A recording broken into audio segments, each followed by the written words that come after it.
Hello and welcome to the Comicsπiracy episode 600. No fanfare, nothing. That's all I got. That's all I got. Wait, no, I got this. There we go. Yeah. Thank you, Zencaster. My name is Ryan Higgins. This is recording for the week of Monday, November 20th, 2023. Who's here with me this week? Brock Sager. Kevin. Toby. And Oh, Toby's talking for some reason now. Just the pain we go through before starting one of these podcasts with Toby is Thumbs up. You must have been a wonderful child. That's all I'm going to say. Your parents must love you. It must have been like that. Toby, he was such a good kid. He never caused any trouble. He never caused any havoc when he was a child. That sounds like a boring childhood. We are back. We're here for a wonderful episode of the Comicsπiracy. We got quite a bit of new stuff to talk about, but I just... Is this going to be a double-sized, extra stuffed episode 600, or are you crying? No. I looked at the clock at 8 o'clock, and I'm like, oh my God, we don't even record for another hour. Well, I'm so tired. I'm so tired. I'm in weird mode. I've fed family here all week. My schedule's all thrown off. It's daylight savings time. I have no idea what day it is. I'm like, I've worked all funky hours. I don't know. I have no concept of time. Like I'm so thrown off of everything right now. I know, I weirded you out today when I logged on the computer and like, do you need the computer? I'm like, well, yeah. Oh, I forgot you. Yeah, I forgot you have the week off, right? You guys are off all week, so I wasn't even thinking you were off today. So you're at the shop at the warehouse in the shop today. Marshall, went to the shop, took care of what we needed to take care of there. And then I went. Yeah, I wasn't even thinking you were. I thought you were going to be on to like 3 or something. So anyway, I am Steve off too because he's like nobody texted back about the pallet. And I'm like, yeah, I was too busy to do it today. Wait, did you get the pallet? No, I got the pallet. Oh, okay. I just didn't text because normally I'm at work and I'm like, it buzzes. I look at my watch and I go, okay, pallet's ready. And I go like, okay, or something real quick because I can do that. But when I was at the warehouse going, fuck, I got to pull all of these goddamn books and I got to search for these books. And like, I'm like, whatever. I'm like, focus, get it done. So you got the pallet? Is that what I'm hearing? Oh, okay. Our one box from Diamond. Oh, 2. Must be toys. No. This was all preamble, right? Now you're going to hit record. You ready? You ready? They spread out the previews. You get that? Oh, yeah. I was going to say one box is previews and one box is the 5 comics I get from Diamond. Yeah, spread them out over, I think, 3 boxes. Yeah. Well, this is how the sausage is made. We have a bunch of stuff to talk about here, but I figured we would start with the Marvels, only because I never know how long these conversations are going to go. We got new stuff to talk about, but this is going to be a very interesting one because it has happened. Like, we are just done. I think we never talked about, I think we've talked about like Doom Patrol. We didn't talk about, that wrapped up. That was pretty good. I've talked about the end of Doom Patrol. I'm waiting for the Blu-ray, baby. Yeah. We didn't talk about Secret Invasion, I think, at all. Loki, did we even mention it once? Has anyone, you watched it, bro? No, No, it's on my queue list to watch next. Yeah, And it's really good. Loki did. Yeah. Are you current? Have you watched Secret Invasion too? Are you the only one? Yeah. No, I watched Secret Invasion. But then you're out. No, not. Secret Invasion. No, Kevin. Secret Invasion. The first episode was interesting, and the rest of it was terrible. I mean, we have a podcast to do, so I got to be up to date on this shit, man. Well, I know Ant-Man killed Kevin, so Kevin's out on the Marvel movies for the foreseeable future. Secret Invasion, I mean, well, I guess what was Ant-Man, I guess technically is kind of threw me off too, but I've been watching other stuff. I needed a break. And I'm just going to do this stuff in order like you do everything else. So I've not watched Secret Invasion or Loki or the Marvels. But I know what. You didn't watch any of those three? No, I haven't seen any of it. You give me shit about the podcast and you don't watch the shit? No, not anymore. No. We can talk about What If a little bit and maybe later because, boy, there's another one thing I won't be watching. But Brock, yes. You went and saw the Marvels. Yes. And you've not really told me your opinion. Toby went and saw the Marvels and would not tell me his opinion. So I'm now very excited. Wait, before they start, is this spoilers? Does it matter? No, but for people who are listening who may actually care. Nobody cares anymore. Right. Does anyone care about any of this shit anymore? Certain demographics care. They saw it already. They were spoiled a week ago. Like, it was 2 weeks ago. It was spoiled 2 weeks ago. Like, I don't know. Wait, yeah, sure. Actually, only me and Brock watched it? Yes. Yeah, I won't watch it anytime soon. I'll watch it once I catch up on the rest of the shows, which, again, at this rate, will not be anytime soon.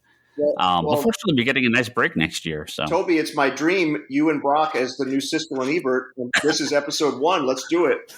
This might be your dream. It's my nightmare, motherfucker.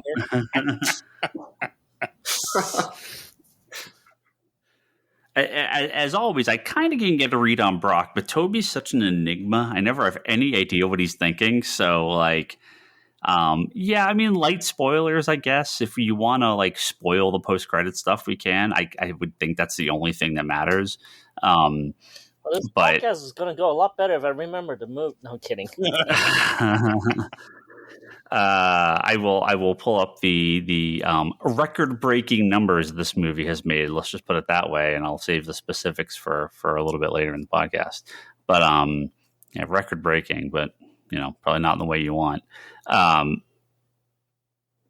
Context, Brock. Yeah, let's hit it. Brock, Toby, what do you guys think?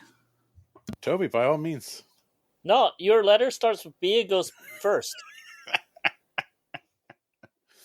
Okay. So I went to the Marvels with my daughter. We saw it Sunday morning of opening weekend. And overall, I enjoyed it. It was good. It was middle of the road, right? I could nitpick it if you want me to. Like most movies can be nitpicked. But overall, I enjoyed it. My daughter loved it. And really was excited and wants like a Captain Marvel 3 movie or whatever Captain Marvel to come out, which is perfectly fine by me. Because I don't need everything to, we've talked before, we don't need it to be for us. I think this movie's getting a lot of flack because it's partially doing what She-Hulk did with kind of just trolling people with some of the stuff that happens in the movie. But yeah, for the most part, it was fine. I enjoyed it. It was, was it what we needed? No. Could it have been better? Yeah. But my daughter enjoyed it, and that really is the only thing that mattered to me at that point. So... Yeah, my question that I've asked people at the store that have seen it has been not just where is it in your Marvel list, that I don't know if really, but compared to recent Marvel movies, Thor, Black Panther 2, Ant-Man, Quantumania, better, worse, equal, because it's been a rough ride. This to me was middle of the pack, but it was. The hard part about it was I think people wanted a Captain Marvel 2 movie, and we got a team-up movie. And if you didn't watch WandaVision or Ms. Marvel on Disney Plus, you might be a little behind the curve, but the movie you didn't need to watch those things to maybe enjoy the movie. My daughter hasn't seen WandaVision, but she still liked Photon or Monica Rambeau. So yeah. It's better than Ant-Man. And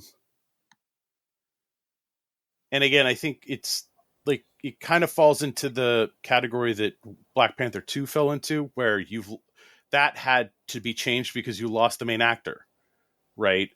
And so you're kind of floundering to get something. This felt like let's throw as much as we can together to make this movie appeal to as many human people as humanly possible. But yeah, and it's hard to like. It sounds like I'm coming off as, but I enjoyed it for what I watched. The CG was better than more recent Marvel movies. I think they finally listened to the audiences when the audiences say, you can't do shitty CG and think we're not going to notice. But yeah, like, I have a little bit more to say, but it's tied to Disney and certain things. So yeah. But Toby, what do you think? Oh, I forgot to ask. First one. What do you think of the first one? I forget where you're. Captain Marvel? You were pretty positive. Oh, yeah. I liked Captain Marvel. I liked the first one. Yeah. I really enjoyed the first one. The first one was good. It was solid. I liked it. So this one, a definite step down. Yeah, it's. I don't know if it's a step down. It's just completely different. Yeah, it's hard because I don't know about you, Toby, but I felt I wanted to see the stuff that Carol was doing before this. Yeah, it was just like this was how do I say this? This was kind of like a deviation, like what Ragnarok and Love and Thunder are from the first two Thor movies. Yeah. Like I feel like this is not tonally, it's not the same movie anymore. No, it's so it's hard to compare the two because they're not totally the same movie at all anymore. Is it just a sequel to Miss Marvel, the TV show, and not Captain Marvel, the movie? Because that's what it looked like, and to me. And then in those last trailers, they're like, "Oh, we're just going to take Miss Marvel out of this trailer entirely. Like, we're not even going to show her in the trailer," which I thought was really strange. I think she was the highlight in the movie, not necessarily for me, but I think. Well, I want to echo Brock because. And I will never echo Brock ever again in my shirts. I'm kidding. I think this is the second time you've done it, Toby. yeah, it might be the second time. Look, I don't think I enjoyed the movie. And then the guy I went with, he's a normal. He actually really liked it, which like blew my mind. Which just like really. And he kind of turned at me and he goes, "You don't have kids, do you?" And I was like, "What the hell is he talking about?" And then like. At that second, I we get up to leave, and I turn around and I see like more teenage girls or like preteen girls I have in a long, long time, and I was like, and they all had a good old time, and I was like, I think I'm just old at this point. Like, at some point, these movies are for like the next 20 years of people, and that's we're a dying breed, so. Fuck us, basically. Well, it's what Brock said, right?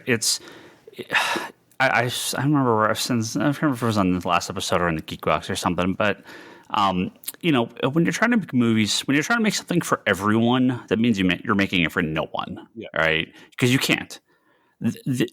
If this movie was a very like in a Barbie like way, very pro feminine, pro woman, they didn't market it that way at all. They didn't. It's more of. I think it's kind of a jokey movie, man. I mean, so it's your favorite kind of movie, Ryan. I'm kidding. But I mean, it like by making people feel that you have to watch everything. You're. I didn't. Well, it's weird. I'm not saying you have to, but that's what people assume, did a really good job at like. If you just want to watch a fun superhero movie, you can just jump into this one. You just got to know there's some shit that happened beforehand. I thought they did a really good job at covering Monica Rambeau's history with WandaVision. That they kind of they dialogued her origin in of what happened. So I thought that was fine. Like I don't think there's any need to watch WandaVision to get her storyline and some of the stuff they actually re-stepped in this. So I thought that was beautifully done, and Miss Marvel, I think it's I don't know. I think it's totally fine. I mean, it's hard to say because I've watched the show. So her character just kind of continues into this one with her full spirits, in full how do I even say it? Youthful vibrance. Yeah. I found it very annoying, but I think I'm just old. But it was full Miss Marvel from the TV show in there, and there's nothing wrong with it. It's just like, sure, let's go for it. And then you got Captain Marvel from the first movie. So I don't know. It's just a really bizarre movie. I don't think it was horrible. I don't think it was great. So it's kind of in the middle of the pack. Damn it, Brock! Damn it! What? Middle of the pack kind of movie. Sorry, man. Well, the thing is I think it's definitely not as bad as everybody's saying it is. No, I don't understand hate for it. I really don't get the hate for it. I understand the hate for it. The hate comes from them trolling outright. Like, how She-Hulk had that just straight up. I don't think so. The hate comes from people that haven't seen it. Like, I've actually not from like customers and regular people I know that have seen it. I don't know anyone that disliked it. Yeah. The reviews have been pretty positive from people that I know. I just think when you're asking, this isn't the second Captain Marvel movie. This is like the 34th Marvel movie. It's a Marvel sequel than you think it is, though. Actually, no, right. But what I'm saying is, from plot wise, it's actually more of a sequel than you think it is. It's just there's two other characters that are also the main characters in this movie. Right. I think just they have broken the entire system. I don't think it matters if the movie's good or not. I think you've had too many movies with middling quality for people to stick around 33, 34 movies in. Deadpool feels like disconnected enough that I think it'll still do good. Probably be more connected than you think.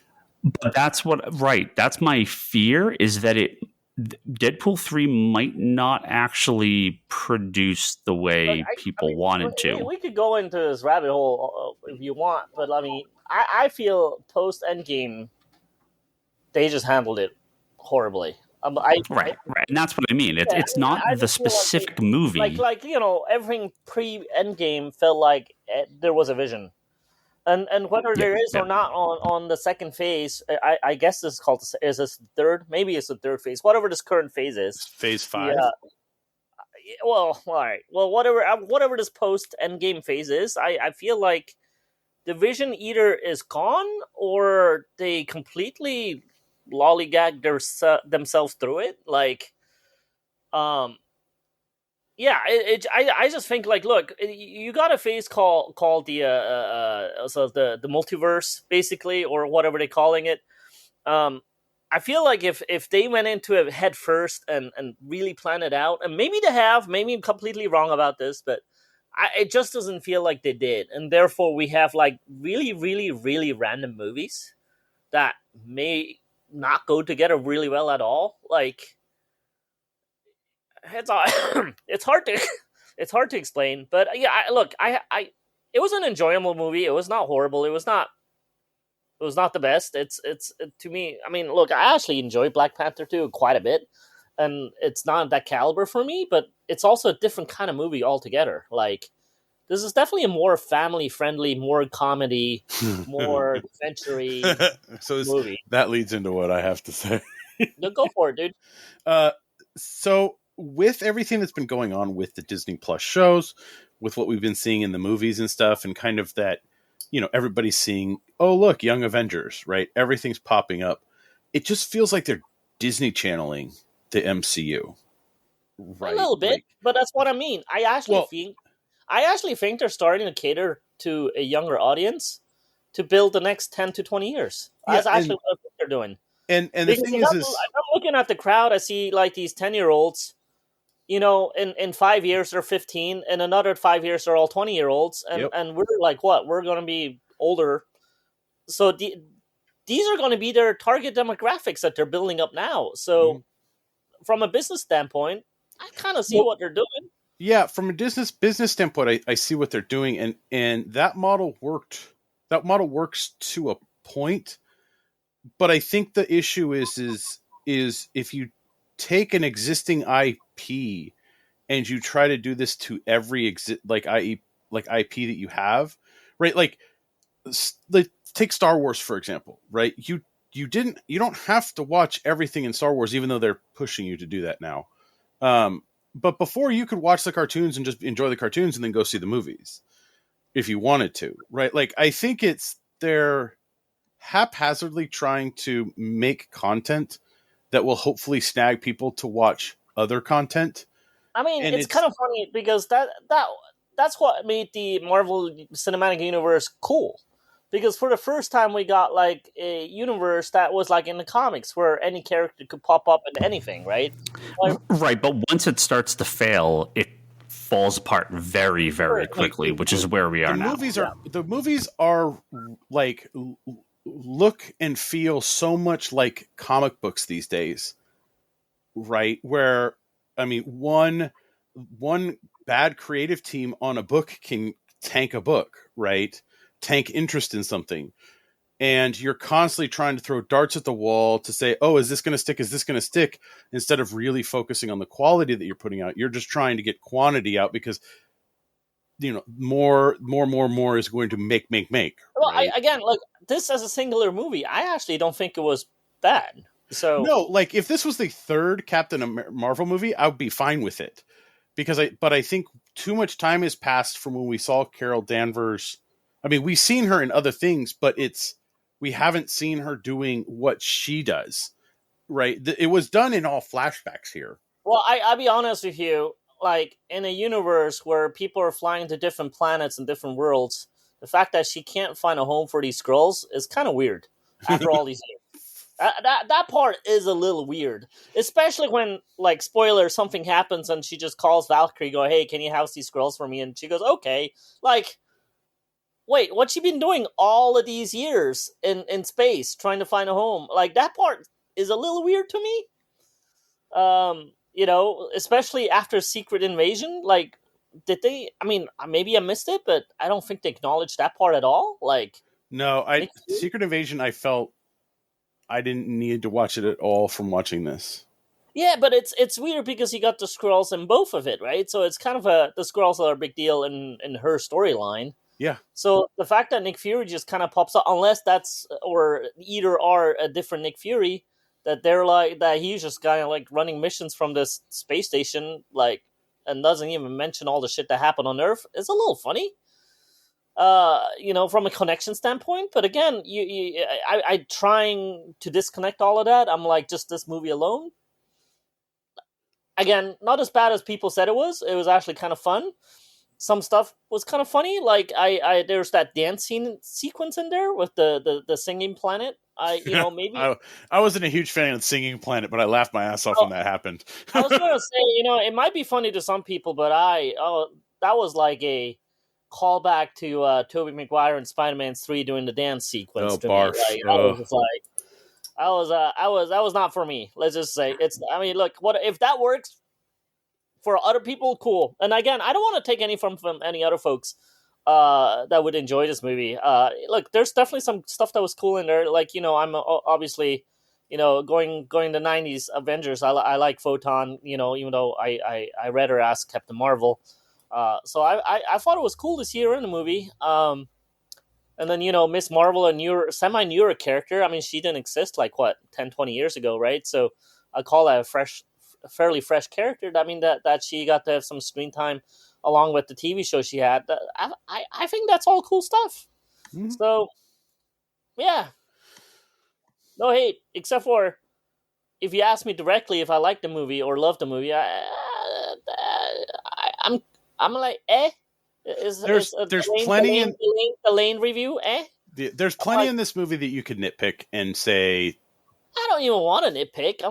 You don't really need to, because it's just like the movie did what it did. It said what it said. Who cares? Like, if you like the movie, you like the movie. Like, it's a fun action movie. Like, yeah. I truly think, I want the street stuff and as TV shows, and I want it as mature content. So if this is going to be the family friendly big budget movies, I'm all good with it. Like I'm really look. Secret Invasion to me didn't live up to the trailer at all, because I watched the trailer, I thought that was going to be the greatest thing of all time, and then I watched the show and I was like, this is not at all what the trailer promised me. So like, Echo, the trailer, I'm fucking stoked. Like, I am stoked for that show. I just like, please live up to the trailer, because I'm really, really stoked for Echo at this point, and potentially, all the stuff that's coming after that. But yeah, if they, to me, look, I actually really like Guardians of the Galaxy, and so did a lot of people. And then, with Guardians 2, some people had some hate to it. Cough, Ryan Higgins. But I didn't like it either. Well, that's fine. Nobody's perfect, as Bryce says sometimes, who should have been on this 600th episode. I think the comedy, I feel like it really worked for Guardians, for that cast of characters. And I think they found something that they thought they needed to do with all the other Marvel movies. And I just feel like I want more of a balance. Like, I enjoyed the first Captain Marvel movie a lot more than this one, and I think it's because it's slightly more serious. Like, I don't mind the little comedic things in there, but I think now it's more so a family movie than ever, plus comedy. And I don't...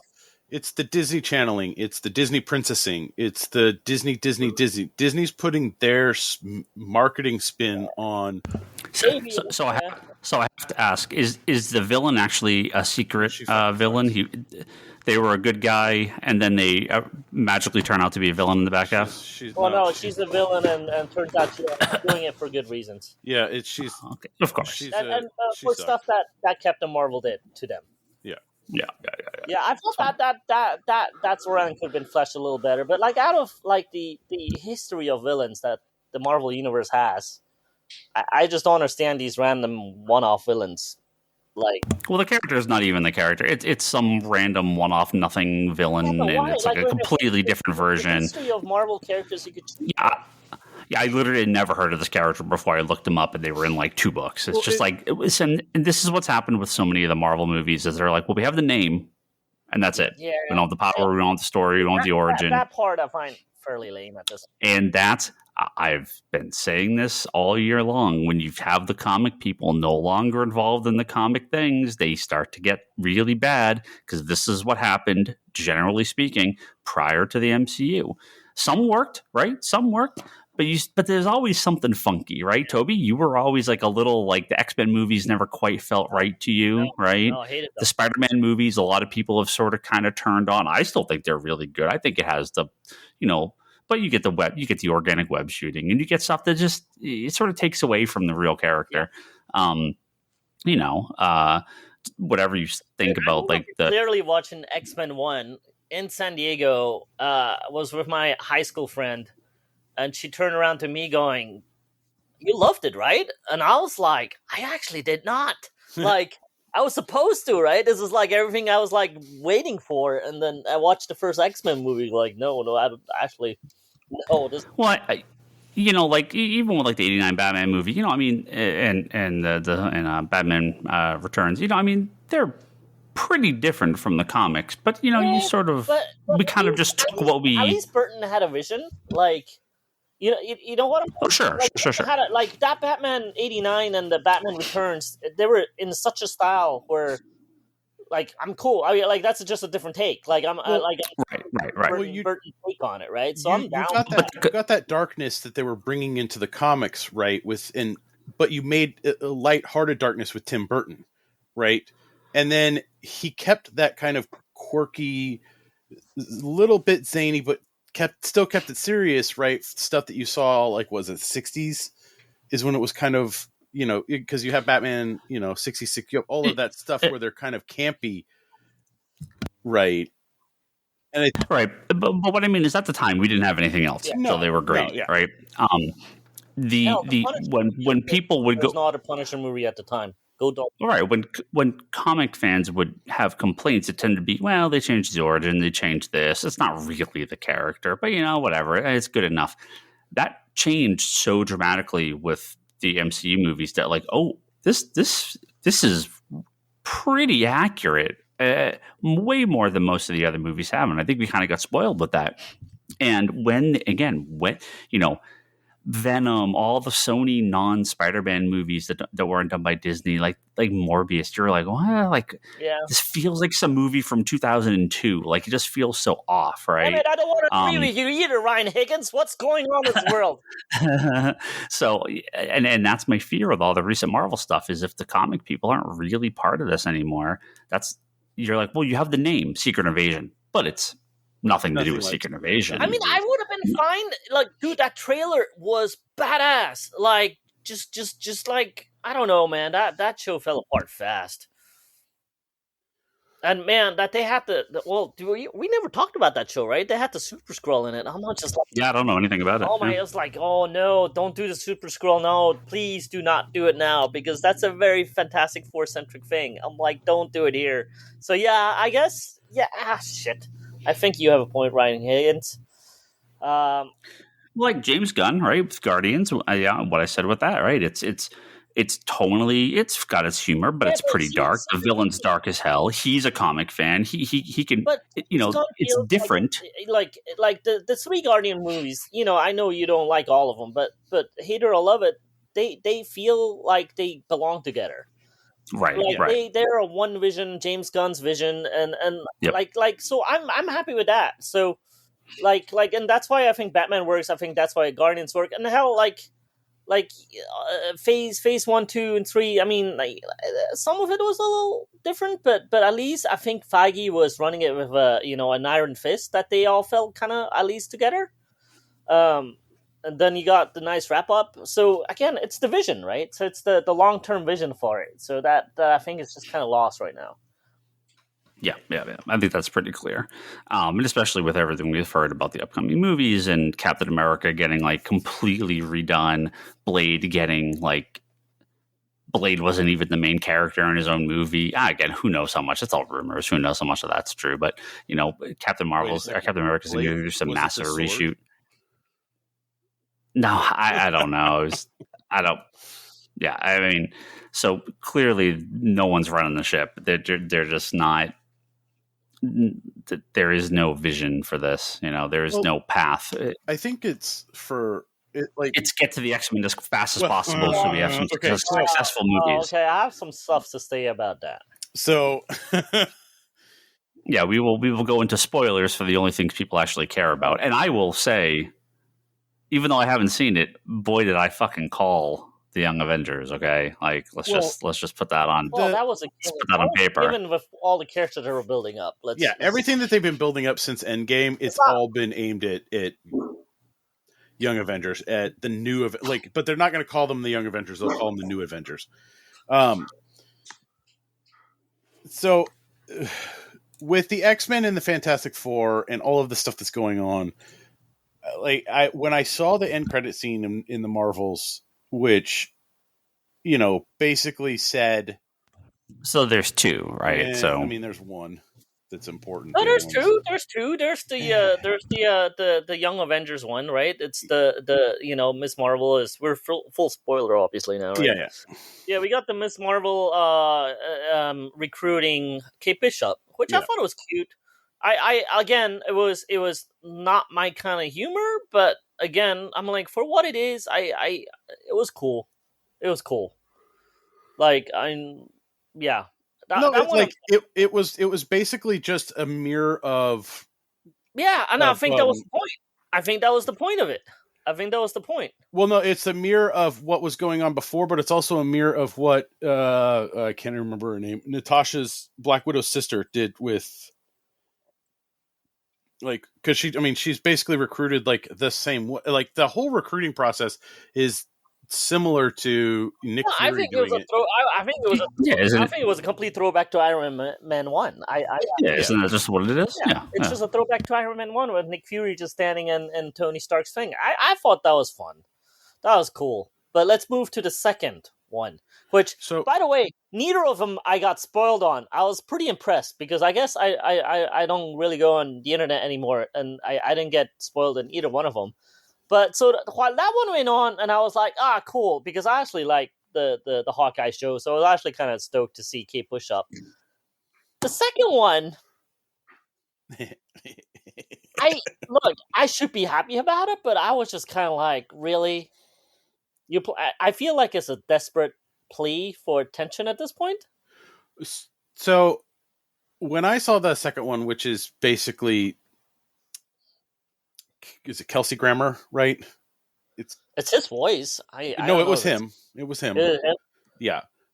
It's Kelsey Grammer's Beast, which is the Bryan Singer universe, which is the universe that I wouldn't look that far into it yet. But hold on. It's Beast. Hold on, because if you're looking at it from that, like the Singer universe, that connects Logan for Deadpool, but it also gives them the opportunity to potentially claim that universe is more of an ultimate universe, to which they could possibly yank Fantastic Four from and Miles Morales. Yeah. So see, this is look, I'm sorry, but like all of this stuff is getting to be predictable. No, it's like I just thought it was lazy. Like, yeah, I felt like wait. Hold on. What? Miles is in this universe. Miles is already in this universe. He's the kid. We already know he's in this universe, and he was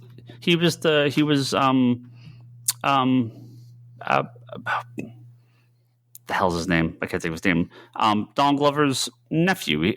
Donald Glover plays Prowler in Spider-Man. They've already mentioned him, so the kid's already in it. And like the FF aren't in the Bryan Singer like X-Men universe stuff. I mean, isn't this just we're just going to shoot the entire X-Men? Well, that's the thing is we're going to shove the mutants in here as fast as possible and not build it up. We're just going to give you this full-fledged built universe, and that feels like a huge mistake. Well, the thing is also you look at where Miss Marvel's powers come from, or what in this other place that now, spoiler, sorry, it's Photon is in, or Monica Rambeau's there now. I mean, and her daughter is binary, her mother is binary. Other universe, she's alive in this other universe. So let's backtrack a little bit. Let's just tell the scene. So basically, they I don't even remember how this worked. I guess the Bat guy was tearing tears into the universe, therefore Monica got stuck in the other universe. Is that how it worked? The villain used both armbands to open portals to destroy places to basically make the Kree Empire. Yeah, that's right. Well, she was trying to shift, like, so if the her planet didn't have a sun, she went to like this other planet and got like she went to Earth. It was Earth's sun. Yeah, that's right. Yeah, and then like some water from another planet and some shit like that, right? So in this to fix it all, like Monica somehow got stuck in the other side. Basically, she had to go to the other side to take all of the energy that was combined from Captain Marvel and Miss Marvel in her, and use it on the other side to close the tear. Yeah, and she got stuck on that side. I'll be honest, I'm not too clear on that anymore. But somehow she's on the other side, right? So anyway, so the end credits starts for her like waking up in like a hospital scene, and it's like binary who in this universe is it's her mom, but she's binary in this universe and obviously doesn't know that she has a daughter. And then you hear a voice and it's Beast walking around. You actually get to see him, and binary is not revealed right away. She kind of backs up and you see the costume. So she basically is another Captain Marvel at this point. Yeah, in another universe. Yeah. So here's what I have the issues with. I feel like Disney / Marvel know they're losing a little bit of ground. And they know people are aching for the X-Men, and therefore they did this. Like, I don't know. I just thought it was a little lazy. I'm a little worried about how they're going to bring in Fantastic Four at this point. I thought they had plenty of chances to bring him in a kind of like a clever kind of way. A little more like connected to like, possibly Endgame and stuff like that. I thought they had plenty of chances to plan this thing better with like even with the Doctor Strange movie with Wanda, that maybe she activated the mutant gene and everybody, or like all the mutants, like there were like look, I know some of my ideas are half baked just me throwing them out there. I just feel like there could have been so many more clever ways of doing this. And while I really like the concept of the multiverse, especially when you do it like in the way that they did Spider-Man with, where you connect like, Tobey Maguire Spider-Man and Andrew Garfield Spider-Man, I thought that was really, really well done and really cleverly done. The fact that the X-Men are just in another universe kind of really bugs me.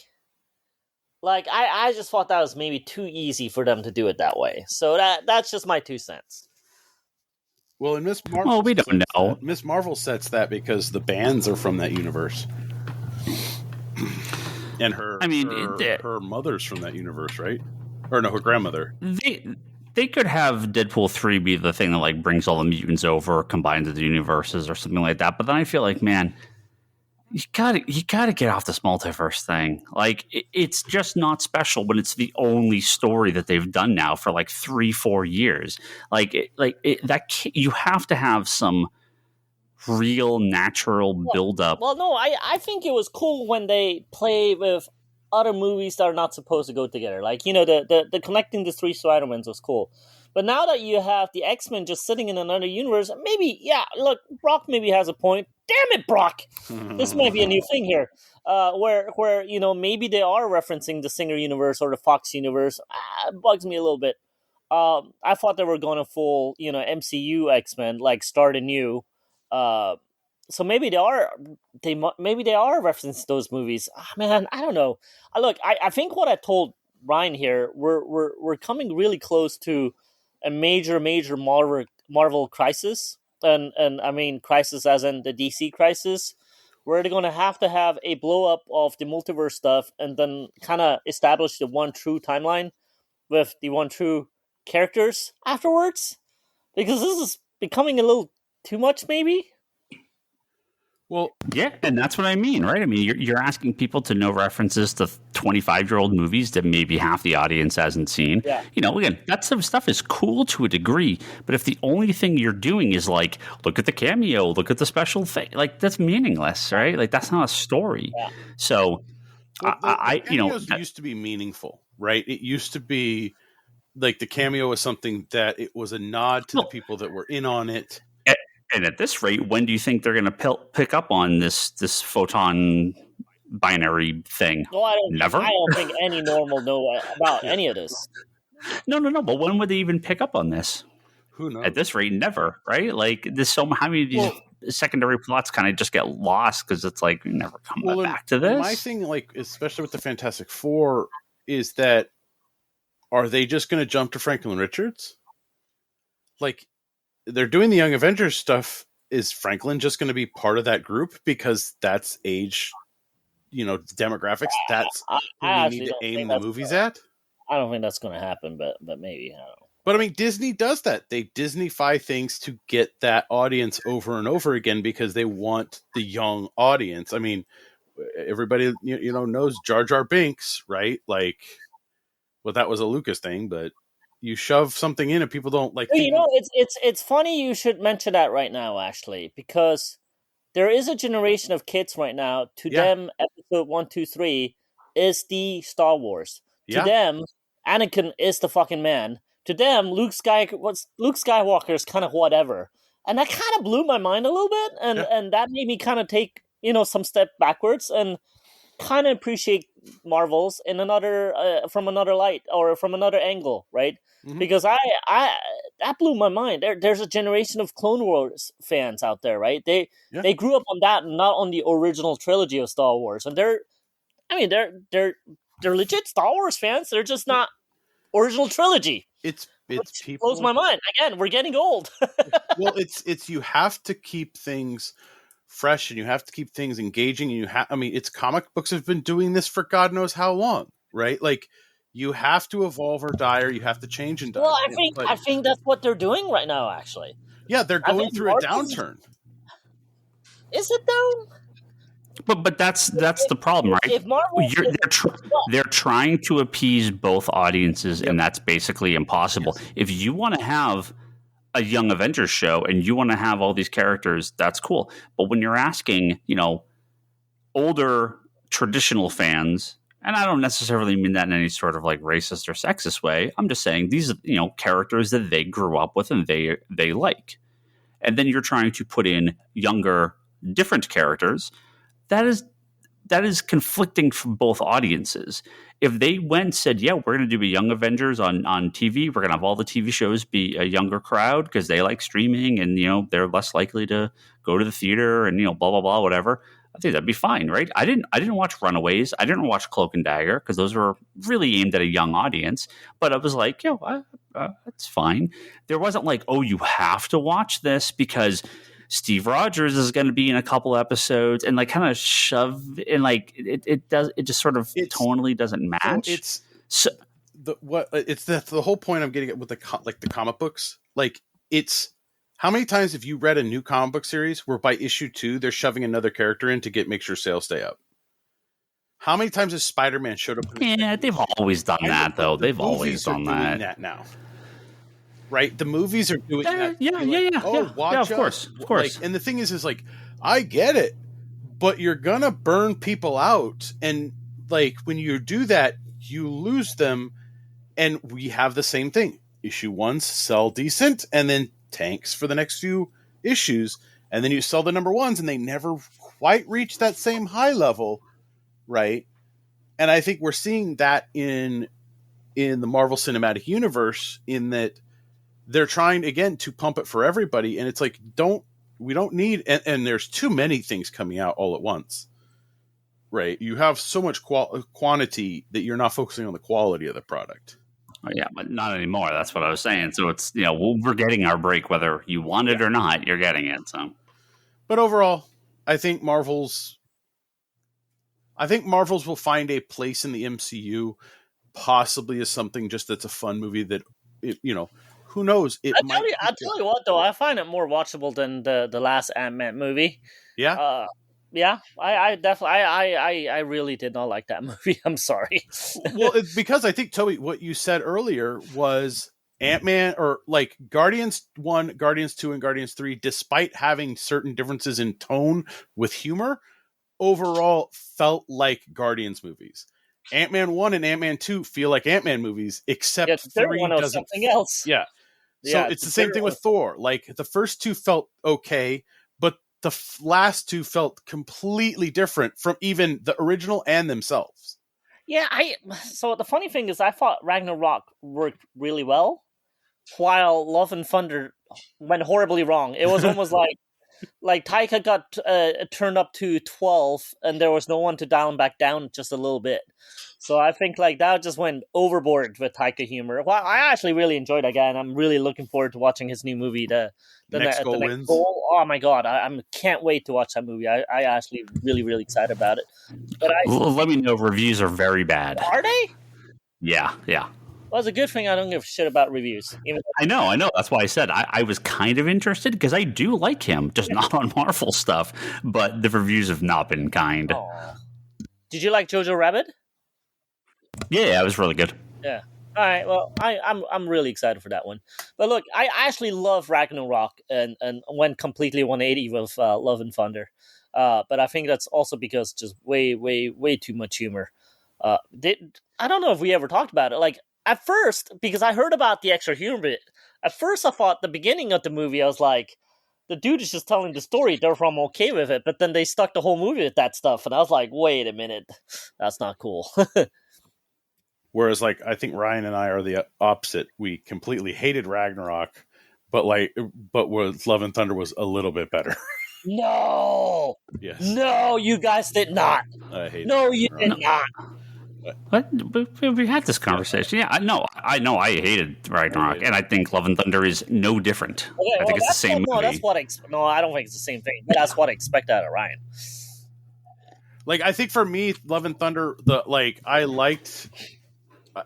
It was almost where it needed to be, but it didn't hit the mark because of some of that humor and, not. I'll be honest with you, Love and Thunder might be a good parallel to this one, because I felt like they were trying to cram 2 stories into one and it didn't work. And this one, I felt like they were cramming too many different things, maybe not stories, but too many different things into one movie, and I therefore maybe didn't work either. Yeah. Well, a quick question, Toby, about did you completely understand what was going on with the switching before they explained it? Is there anything to understand? It's like one of those Freaky Friday fucking No, movies. I get the Freaky Friday thing, but like I felt like Monica, this shit. It's a thing that makes them happen, and therefore it happens. Yeah, but for me, I think my daughter was like, I don't understand what's going on. I'm like, they're swapping somehow. I think it's connected with the powers, but it's not. Like, I'm not sure. It's connected with the bracelet. No, it's when they use their powers, but it's the bracelet intertwined. Oh wait, but the villain had the bracelet, right? The villain had the bracelet. But when she used it, it caused the Marvel's powers to basically intertwine. And like until that was explained, I was kind of like, "What's going on? Why is Monica not like it was Captain Marvel and Miss Marvel switching, but not Monica?" I guess I didn't care for an explanation. Like it just okay, that's what they're doing and it's happening. So yeah. Well, I think for me it was just confusing. I was like, "Why is Monica not going?" And it's like, "Oh, it's because she wasn't using her powers." Yeah. So it's like until it was fully explained, I was kind of like, this is kind of shitty. No, I don't know why, but I thought the trailer even explained it. So I think I knew that going in. I think everybody. I knew they were swapping, but I didn't know it was they had to use it at that. Like they swapped whenever they used it at the same time. So at some point, Monica wasn't swapping because she wasn't using her powers. Yeah, no, I mean, again, I thought that was pretty clear from the trailer onwards. But anyways, that bit was like kind of whatever to me. Yeah. So middle of the road, but if it's a family thing, go. Yeah. Well, any of this stuff, the news of the movie is the box office, right? Because what box office? We've had. But isn't box office just in general down? Yes. Not Barbie, not Super Mario Brothers, not Oppenheimer, right? Yeah. I mean, those some movies are doing really, really well, right? So like this last week, Marvel's opened a $46 million opening weekend domestic, which is the worst ever for the MCU. Oh, well, let's hold on. Let's back up for a second. Let's be fair. If this was Barbie 33, yeah, well, right. That's what I mean. That's the problem. Yeah, right. The problem is it's too much of the same thing.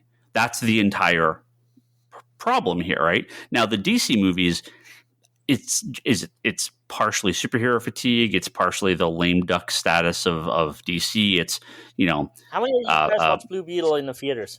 I didn't. Yeah, I saw it. I didn't. Yeah, is Blue Beetle paying the price for Batman vs Superman? Right. I mean, it's just the audience is turned off at a base level. If you consider these movies are connected, when you start to dislike them, you're not going to watch any of them. Right. So movies like The Joker can stand on its own because it is not connected to anything. It is very much its own movie. Deadpool was the exception to that. Will Deadpool 3? I don't know, because it's no longer kind of disconnected. It's now a Marvel movie. So it's a weird place, right? Marvel doesn't have any disconnected things. The connection is both its strength and its greatest weakness. Yes. So it's really hard to know what's going on. So it's not just the 46 million opening weekend, right? It is the 10.2 million second weekend, which is a 78% drop, which is again, a staggering drop for box office. Ant-Man 3 was the worst ever at 69% drop, and that is on par with like Justice League and BVS and some of the worst of the DC drops. 78% drop is cataclysmic. But Hunger Games and Trolls both opened their new sequels, and they opened up not insignificantly less than their earlier versions too. So it is just like a very like. People just. Well, you've got to have it's got to be a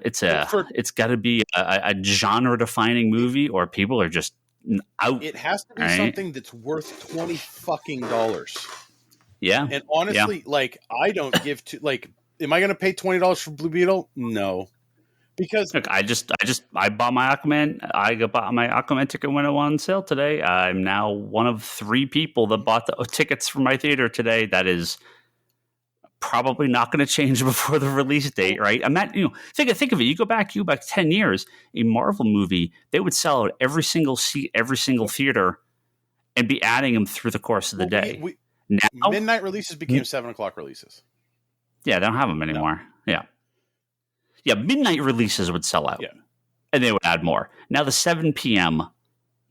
people just aren't going, right? Aquaman's going to do horrible. Like, of course it's going to do horrible. Like, there's not even a chance. Like, Joker might do okay. I think Joker should do okay. Deadpool 3 should let Lady Gaga fans in. And Joker and Deadpool should do okay, but it has a chance it doesn't. Deadpool rated R. It is rated R, yeah. And I think that has enough I mean, I think that's going to do what Guardians did. It might be the lowest of the 3 Deadpools, but I think it will have it still has 2 very, very positive movies behind it. I was a little less positive on 2, but I didn't like 2 nearly as much as 1. But at least I enjoyed it. Yeah, Deadpool's going to be a real question mark, but this has to just put everything coming up. Well, I mean, that's movies, right? Like, yeah. Well, the thing is remember when we used to watch movies, there were blockbusters. There were movies that were the blockbusters, right? And you would have blockbusters that hit and blockbusters that didn't, right? Yeah, they can't be planning 16 movies out. No, well, like everything can't be a blockbuster. No, right? If the Marvels was a $80 million budget, fun adventure, and just kind of here's the character, and we're just going to do a thing. But it's chapter 33 of a not all of them. That's why I want the TV stuff to be more grounded. But not every Marvel movie can be in your face, save the world kind of shit, because that gets old fast. Yeah. But even the TV shows, right? Wasn't the reports coming out that was it She-Hulk or Secret Invasion? They were like $25 million an episode, which is like more than like the finale of Game of Thrones. Like what are they? Is they money laundering over there? Like, what are they doing? They can't be spending that sort of money on these TV shows. That's insanity. They've got to figure out some way to do this. I don't need it to look like CW stuff. God save us from the 9th season of The Flash. But there's got to be people out there. You've got to figure out the what makes these movies and characters tick, and it doesn't have to be a $250 million budget. Right? It just can't. I don't know who else saw The Creator, but that was made on a fairly lighter budget than most big blockbuster films, and I thought it was really good. And the CG in that is fantastic, much better than anything Marvel's been pumping out for a long time. Yeah. Right. Yeah. But I think a lot of people didn't go see it because, again, it's a $20 investment on something you may or may not like. And that's why things like Barbie and Oppenheimer and Mario are like these, they are like the cultural milestone of the year, right? Those broke generations, they broke barriers. Marvel did this. It was just 15 years ago. It's just over, right? Oh, Jesus. Iron Man is 15 years old. Yeah, right? Isn't it? Isn't it 15? At this point, 2008, right? I just don't think you get this back. You'll get your Spider-Mans and your Batmans, and you'll get these movies will succeed, right? But I'm really, really thankful for Nolan's Batman trilogy that we have. Oh God, yeah. Yeah. Holy fuck, I'm happy about that. Well, look at the comics too, right? I mean, look, Batman and Spider-Man are always going to sell, but that She-Hulk series just kind of keeps rebooting every couple times. Blue Beetle will get a series, and in the last 12 issues it gets canceled. I mean, it's really not too dissimilar, right? Mm-hmm. I think we know what's going to do okay, and what can do okay. You'll get your breakouts like Guardians, but it's not the rule, right? Well, I think it's one of those rare case. I think it's one of those things where it's like, don't focus on what made Iron Man work, right? What made Iron Man work was that it was an Iron Man movie. Yeah, they had a Easter egg at the end or a cameo at the end that was kind of maybe we can run with this. Let's be honest here, that movie worked because it was a goddamn good movie.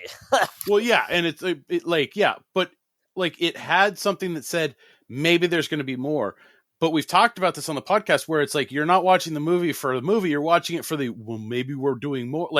what more are we doing? And I think you get to the point where, you know, you're not going to sell Trade 43 as much as you're going to, you know, well, the movies got to stand on their own is really what you're saying. Yeah.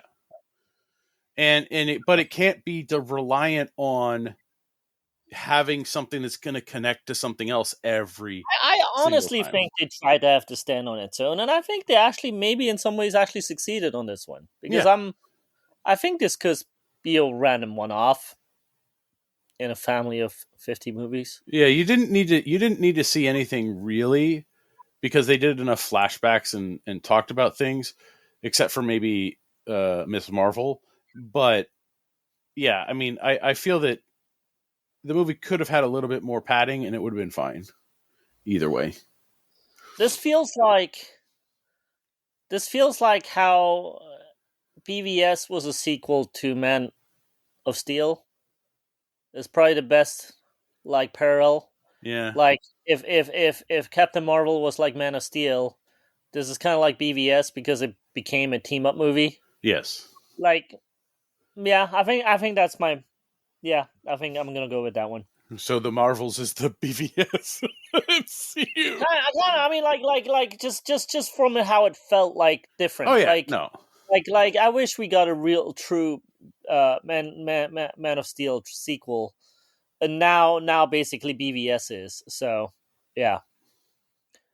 Well, can we pivot to Loki? How many people have watched Loki here or finished it? I haven't watched it yet. I'll be honest with you. I hated that fucking second season. I have no idea what's going on. Like, absolutely, I was watching and going, I fucking bet Ryan loves this shit because this makes no fucking sense at all. Season 2? Yeah. I have still no idea what really truly happened, but fuck, did that end really cool? Like, it ended really, really cool. My roommate and his girlfriend watched it. They enjoyed it. They said it was fine. It was good. So I like that bomb that was the end of the first season.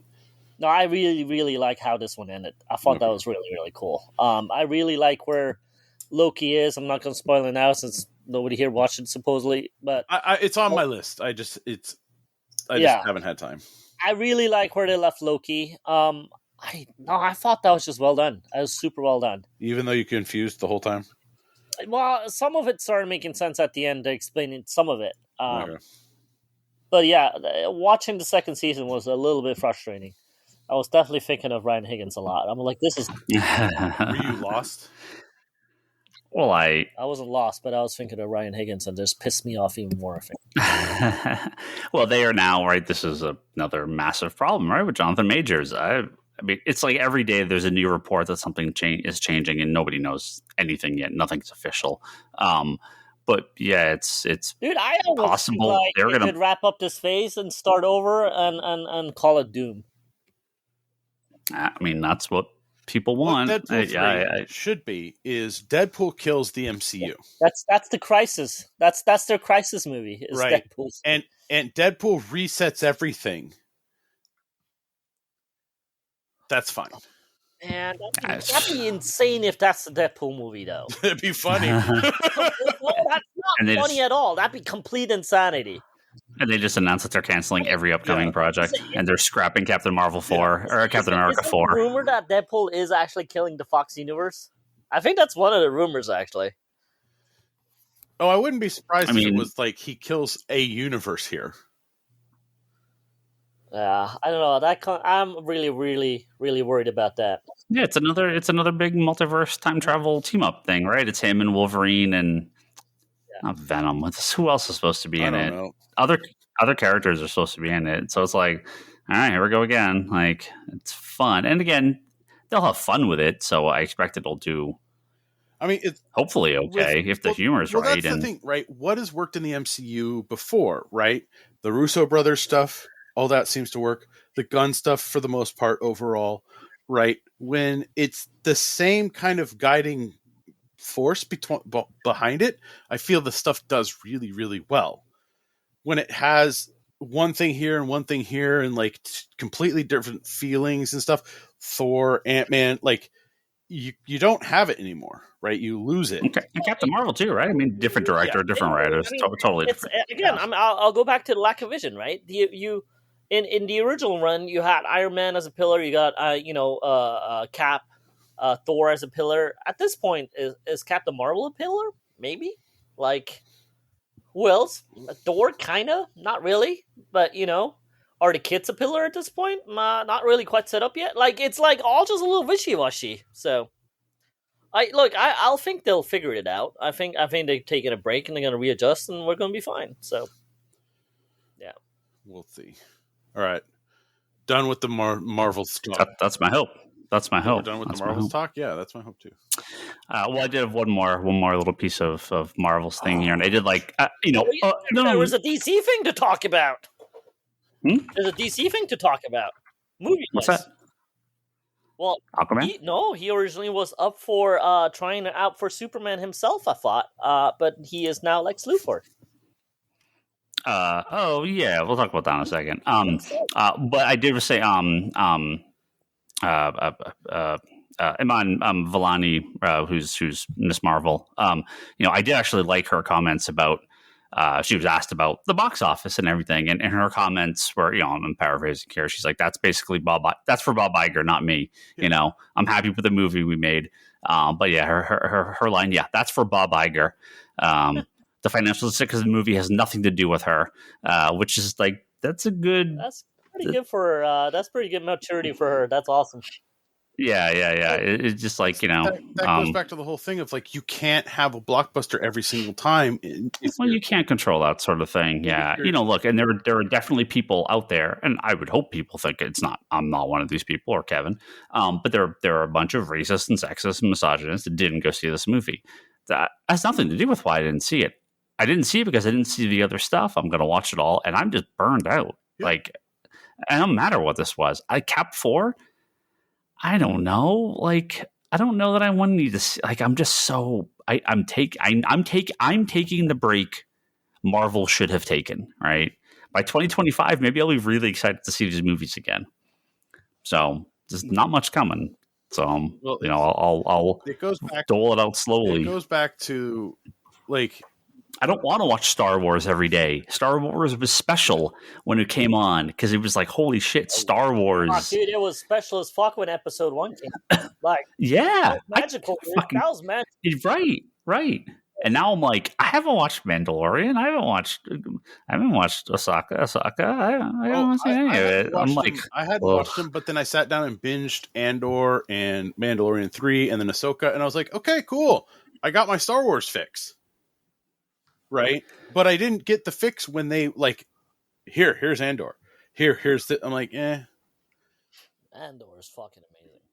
Yeah, Andor's great. It is amazing, and I'm like, cool. I don't need to see anything else. I'm good. Anything else is not going to be as good as this was. So Ahsoka's pretty good though. You should watch Ahsoka. Once I watch all of Clone Wars and Rebels and Bad Batch, I will. Once I watch all of Clone Wars and Rebels and Bad Batch, I will. Once I watch Secret Invasion and now what the hell is it? Doing it to yourself. Oh, okay. Hold on. I am drawing the line. I will not watch What If Season 2. That trailer was the worst fucking shit I have ever seen. I don't care how bad the animation was in Season 1. When people come out talking about how bad that animation is, like people that worked on it and how much bad AI bullshit was used to generate the movement and how it was farmed out to some no-name company, that trailer looks so fucking unbelievably terrible. I can't believe it's real. It looks. I didn't watch it. I never watched. Awful. I never watched the first What Ifs. What If was bad. This looks bad on a level that I cannot even comprehend.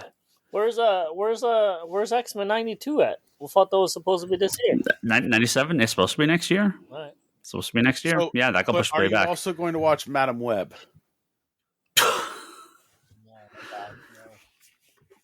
So I think Fox gets one terrible movie out of me for a year, and that is me and Kevin have already staked our claim to Craven. to Craven. Again, when you don't have the comic people involved, you get Madam Web. I mean, let's talk about trailers. I didn't even want to watch it. And I'm a trailer guy. What? I'm a fucking trailer whore. Like I watched it. It was bad. I step outside to watch trailers. Like I see a trailer go up, I'll step outside fucking to watch it, right? That did fucking no. I'm not even I don't even know, man. Like, I don't even think that's going to get like meme bad. You know, like that won't even get like the funny memes. It just looks terrible. Oh. Like, terrible. I watched it and I was like, what the living fucking shit garbage trailer did I just watch? You know, I should be happy that the Black and Silver movie got canceled, maybe, because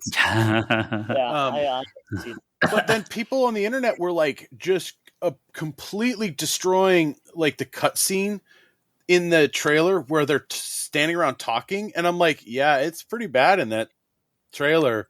If that's how it is in the movie, it's going to be even worse. Ugh. Justin of the Comic Conspiracy, the Geekbox podcast, he said something great in our little group chat. He was like, you know, normal humans can understand Spider-Man because we'll give it to you. It happened once. Comic book people understand there's like 4,000 Spider-Man and Spider-Women and Spider-Girls and yada yada. But like to the average person, this is not. They don't accept this sort of thing. So having 4 Spider Women in this thing, and Ezekiel, who they made like a Spider Person now for some reason, it's just gibberish. It's meaningless. Yeah. It makes no sense. It's not Ezekiel. People don't. It's Ezekiel by name, and it's a little like a shadow of him, like. Spider-Woman, the Julie one. Yeah, Julie Carpenter. Yeah, no, it's none of the characters. None of these are the characters. No, none of these are. No, none of these are. Yeah, no, and it's not Ezekiel. No, I mean Ezekiel's garbage anyway. But it's like that's what I mean. Like it's none of these characters. They took the name and shoved it on people. A character that was made up for this movie, and it is not the character in any way, shape, or form. Yeah. So, not that any of the Spider Women have, short of the original one, have any like real great legacy or history or anything like that. But at least this isn't Madam Web, this isn't Julie Carpenter, this isn't any of these characters. So why would I watch this? Yeah, like Craven just can hit that. It's so bad, it's good. And that's the only saving grace, but that shouldn't be why you go see it. Like that's a dumb thing you watch with your friends where you're drunk on like a Friday night. It's like watching Eurotrip. But that's not what that should not be the goal here, right? No. Like I went into Eurotrip knowing the movie was stupid, and I enjoyed the living fucking shit. You can do that. And I think, so Toby, I don't know if you saw, basically it's Final Destination, right? The Madam Web it's a Final Destination movie. It's a Final Destination with spiders. With spider people. Yeah. Yeah. They're all going to get killed and she could see the future. And so she's trying to prevent, the people from dying. I want to watch it even less.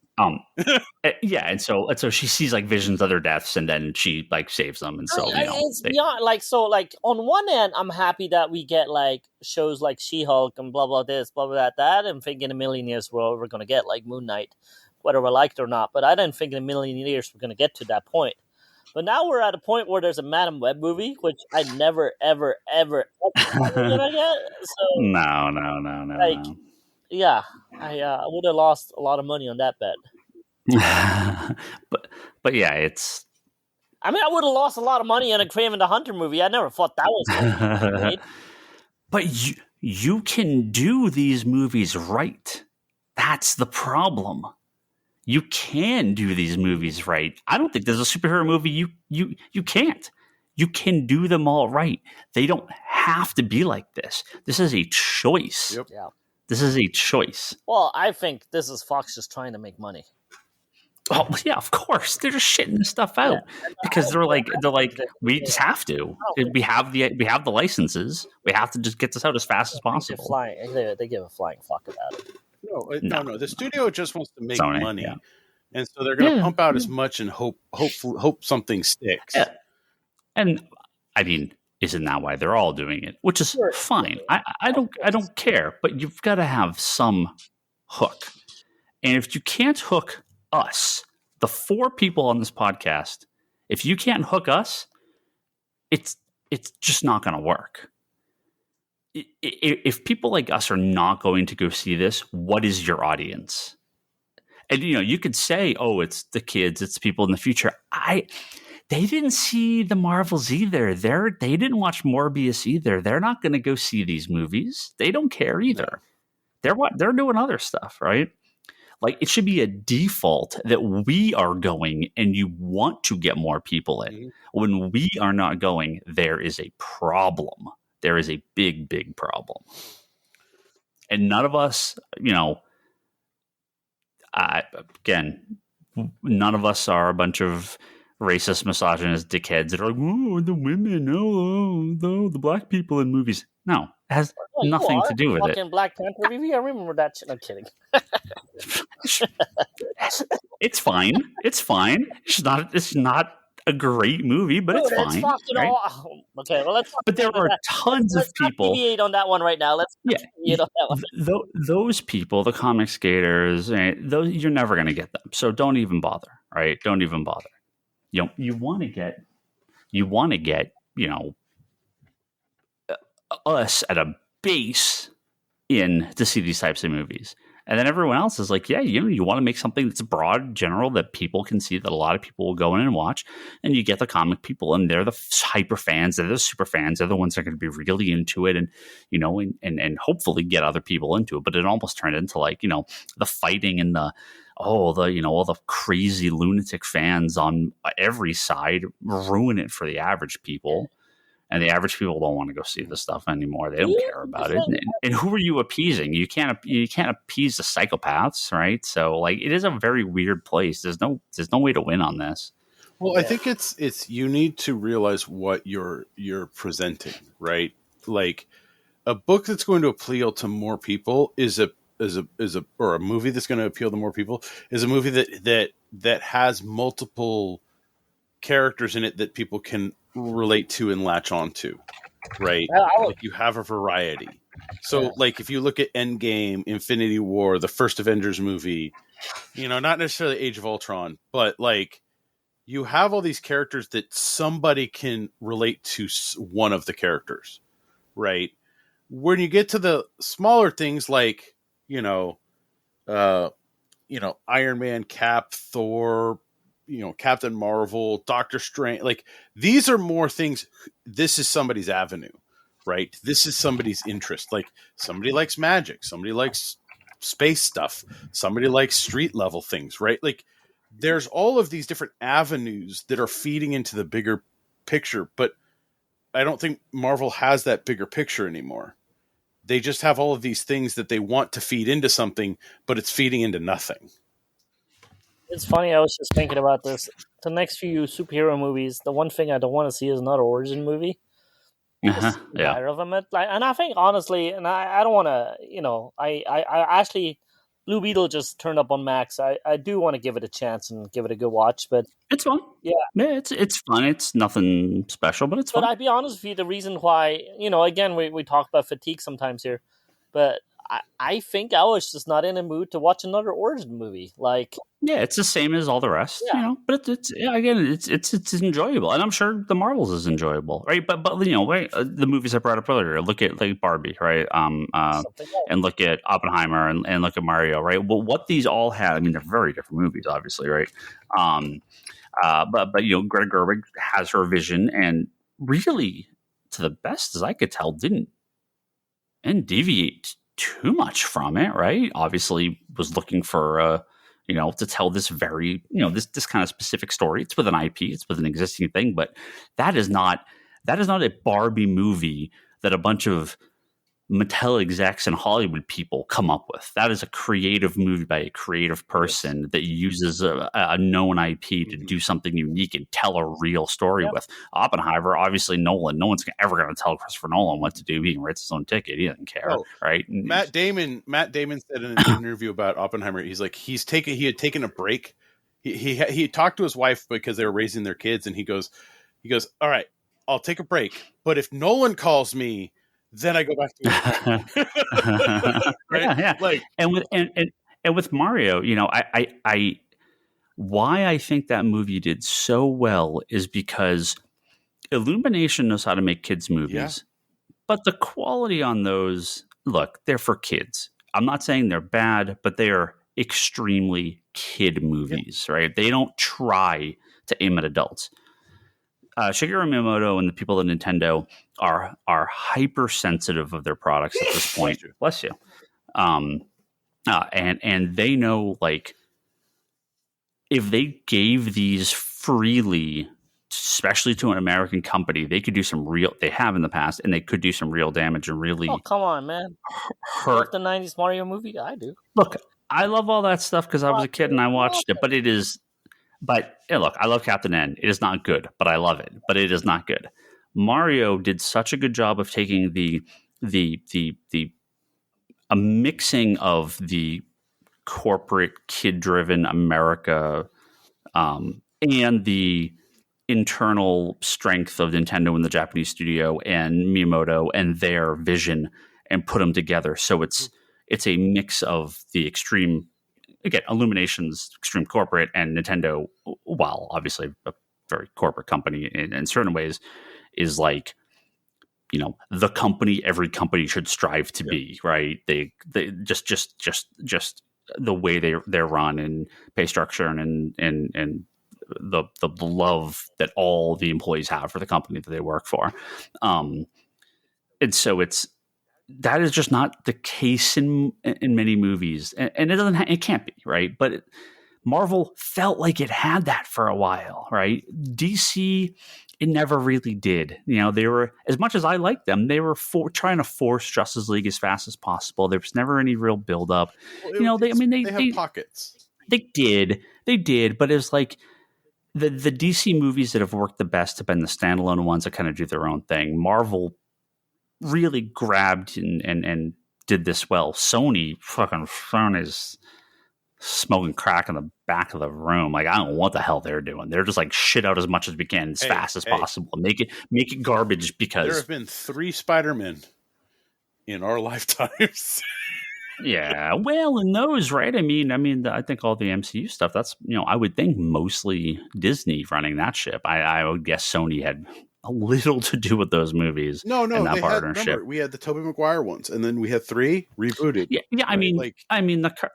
Right, but the current ones. So let's hope that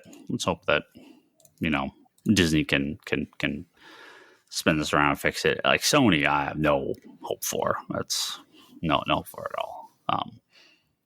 Which does concern me that Nintendo's making that Zelda movie with Sony a little bit. But hopefully again, that or animated live action. Yeah. Holy shit. Yeah, they just announced it last week. So, Kevin, you've been incredibly quiet this entire podcast. I'm sorry. Pulling a Toby. Dude, I'm telling you, you bring up MCU and my soul just vacates my body. I can't even fake it. I have nothing to say. My level of caring is just actually zero. I'm done. Yeah. Like I said, wake me up when there's FF, Blade, or Daredevil. Oh, actually, but man, you just brought up 3 cursed projects, saying, right? Put me in cryo sleep, and then when those are out, thaw me out. But what's your best hope for I'm terrified for Daredevil. Blade, I just don't even bother. Like I don't even know why they're going to bother with Blade. And FF, man, they got to get some Marvel people on speed dial and be like, so the Fantastic Four, what's their deal? What are they about? Because we need to figure this out. How do we do this? Because I don't think there's a chance in hell. I'm so afraid. Because like the X-Men, I think it's almost impossible to fuck up the X-Men. FF. Oof. Oh no, there's a way to fuck up the X-Men.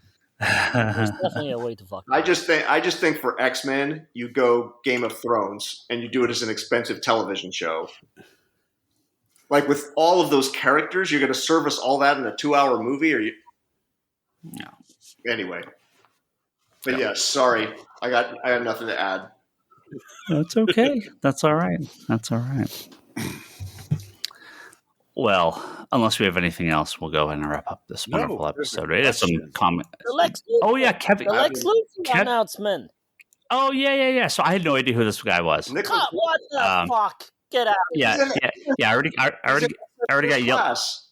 Yeah, I already got yelled at this by Ryan Scott. He's like, Beast from First Class. I'm like, oh, is that someone? I have no idea who this is. Like Mad Max, Fury Road.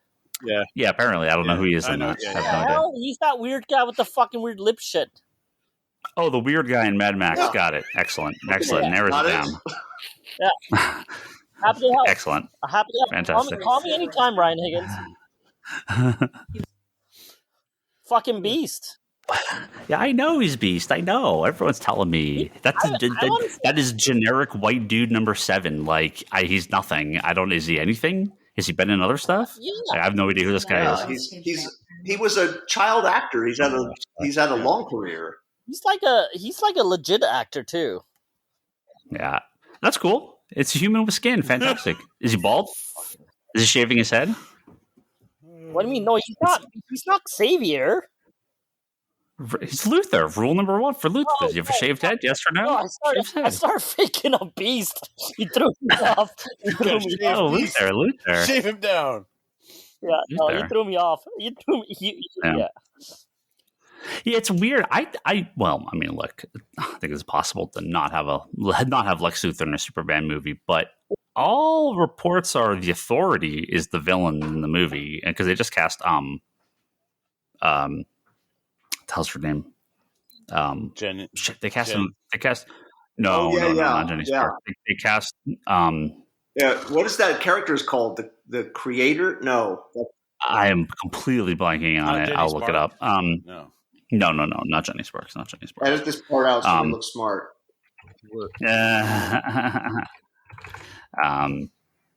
Yeah, who the heck was it? Silver Chick? Yeah, I don't know. No, the character is called The Something. This is driving me crazy now. Yeah. The engineer. He was actually up for Superman at one point. I think he was up for Superman at one point. Yeah. I have no idea. But yeah, I'm. It's cool. I'm excited to see what they do with Superman. But I'm getting worried, man. You're drifting more and more away from Superman. Authority. Yeah, it's a lot. Metamorpho, Guy Gardner. It's like I expect a bunch of cameos. The Authority's the real villain, right? And I said I think if they're really doing Action 775 as like the Superman movie as a way to introduce him to people to be like, hey, like you think Superman's a giant pussy? Here we go. I think that's a really good way to do it. I think that's how you. If that's what this story is, and the Authorities is, because the Elite was the replacement for the Authority, and if they just use the Authority, yeah. Well, it's funny because I think that could work. Remember the Brandon Routh movie? Mm-hmm. That's exactly what I wanted that movie to be.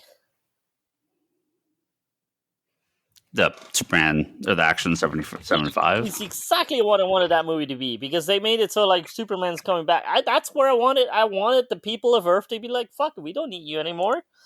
Yeah. What's so funny about Truth, Justice, in the American way? All of the images that James Gunn shows are from Superman for Tomorrow. Yeah, I mean, I have no idea. Right? No. I'm just saying that's a very different flavor than that Action 775. Yeah. But I'm just, I don't know many. That's the only Superman other than the Grant Morrison Superman and the Authority, which is clearly not what they're going to go on. What other Superman and Authority books are there? JLA Authority or JLA Planetary. Like, the Superman Authority don't really interact ever. So I'm still kind of bummed that not to give the Snyder Bros more power, but I'm kind of bummed they didn't just wrap up the universe up. I wish they just like a couple of sequels. End of Aquaman post credit scene. You never know, but you know what I mean. I wish a proper sequel to Man of Steel, couple of Justice League things, like, and then at that same time they could go rebuild the universe, like start working on it. Like that I would have liked that a lot better. But yeah. I don't get paid the big bucks. I'm just podcast. Yep. Are we going to talk comics? No, we're going to sleep now. Happy 600th episode. We have plenty of stuff for next week's episode that we'll be recording on Sunday. We got plenty of stuff to talk about. We got plenty of stuff to talk about on next week's episode. My fucking poll list. We got plenty of stuff to talk about on next week's wonderful podcast, which we will be recording on Sunday and putting up on Monday because we skipped last week. So I'll go back to doing an episode. Kevin, what's the question? Yes, what's your question, Kevin? Kevin has a question. Kevin has a legit question. So this is kind of a big question, but I think it can still be answered if we bring the episode in a reasonable hour. Okay? Toby, this is from a listener named Emily. Oh. Congrats on 600 episodes and no renumbering. My question is about comics continuity. As a relatively new reader, I can't say I've ever been too bothered by runs contradicting each other or timelines not quite adding up. But obviously, the big two have put a lot of effort toward maintaining continuity in their titles over the years. Here's the question. Okay. Is continuity less important to most readers now? Have you noticed any broad trends or changes over time in how readers approach comics continuity?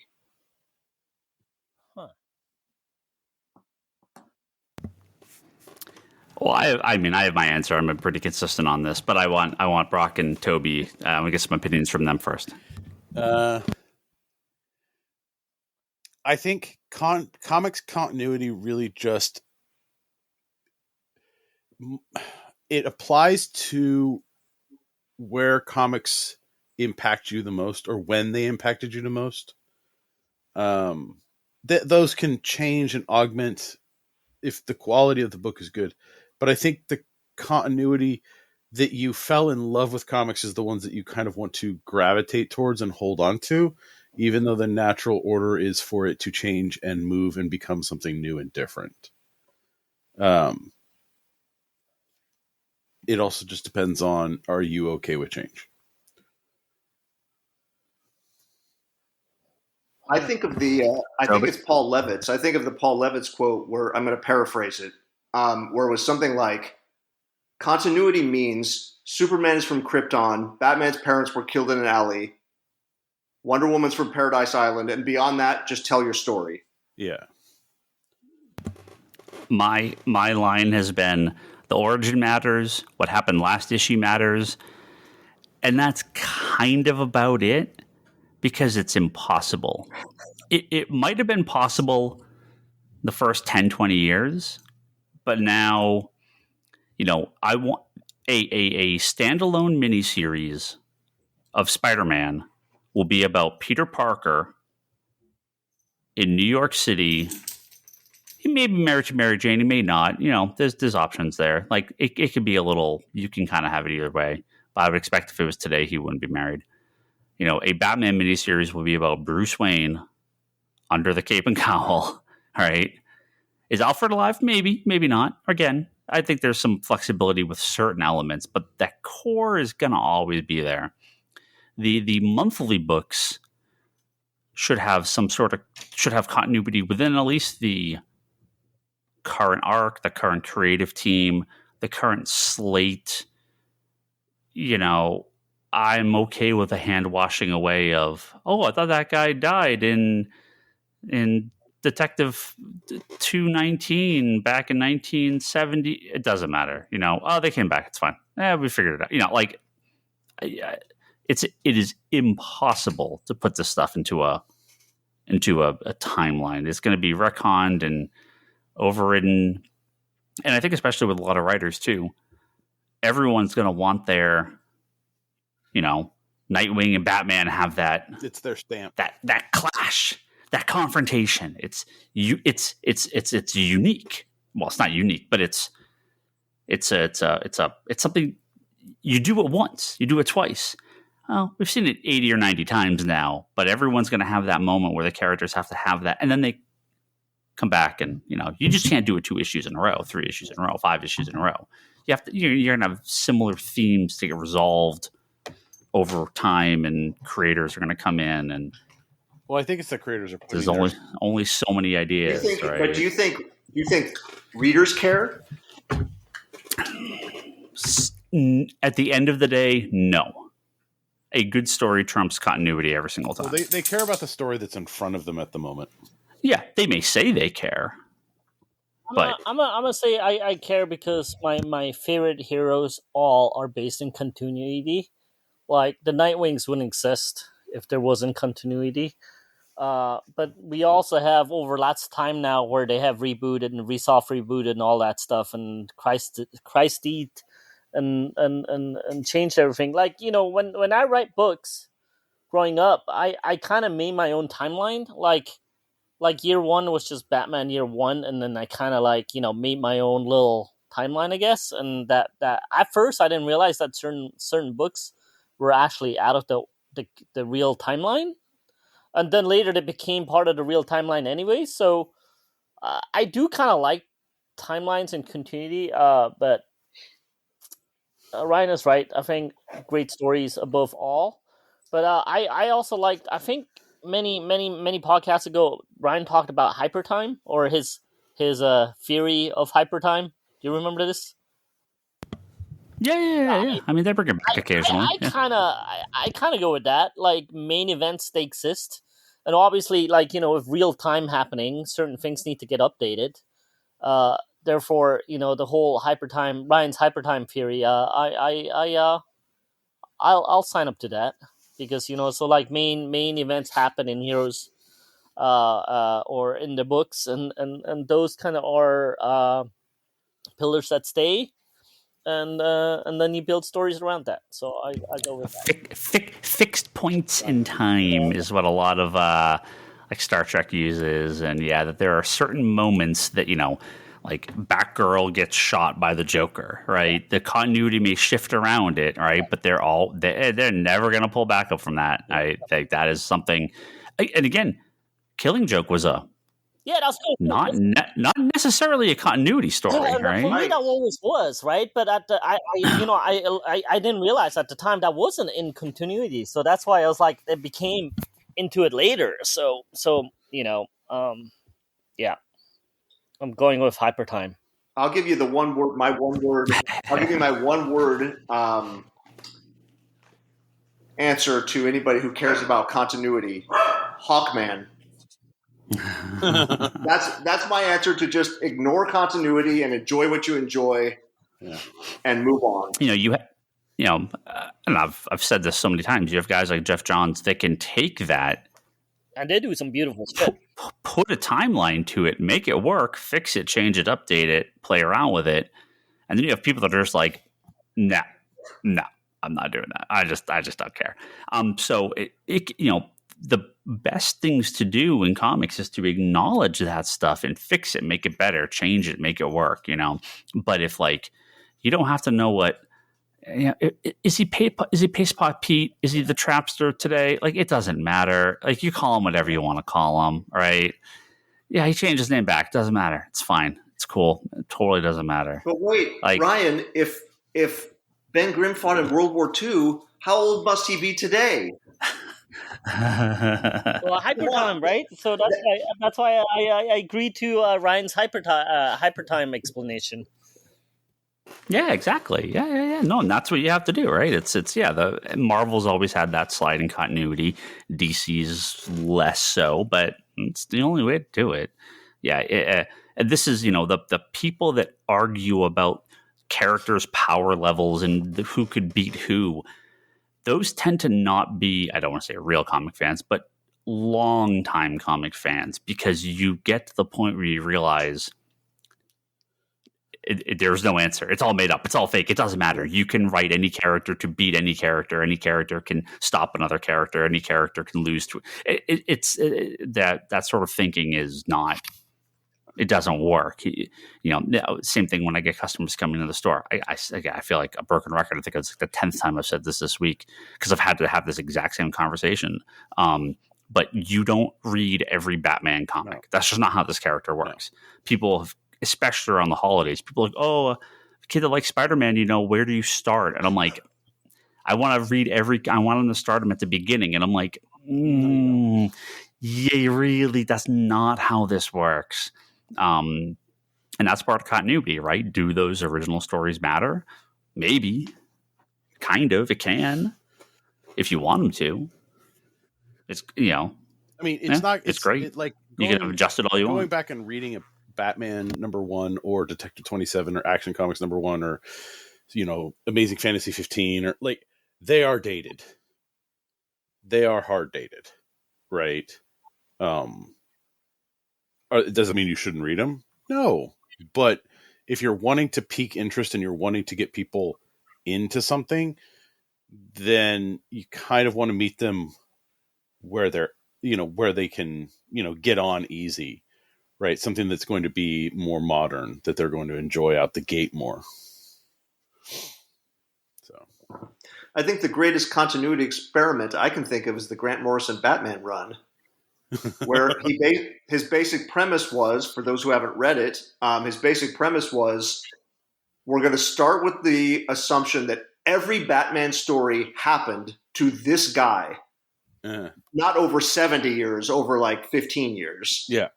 And then starting from that point, where do we go forward from there? I think that's really cool. I wouldn't want to do that with every character in every run, but as a Morrison, But even Morrison was cherry picking those kind of things that he was going back to, right? He didn't show them all, but his premise from the start was every Batman story happened to the Earth One, quote unquote, Batman. So you're telling me Batman tripped on acid for a couple of years? Yes. Basically, yes. Or Joker gas or whatever. Getting high on the toxins. This year it's going to be Joker venom. Next year it will be Scarecrow. Right. Yeah. Bane is venom. I'm going to recover with some venom. Yeah. No, I get it.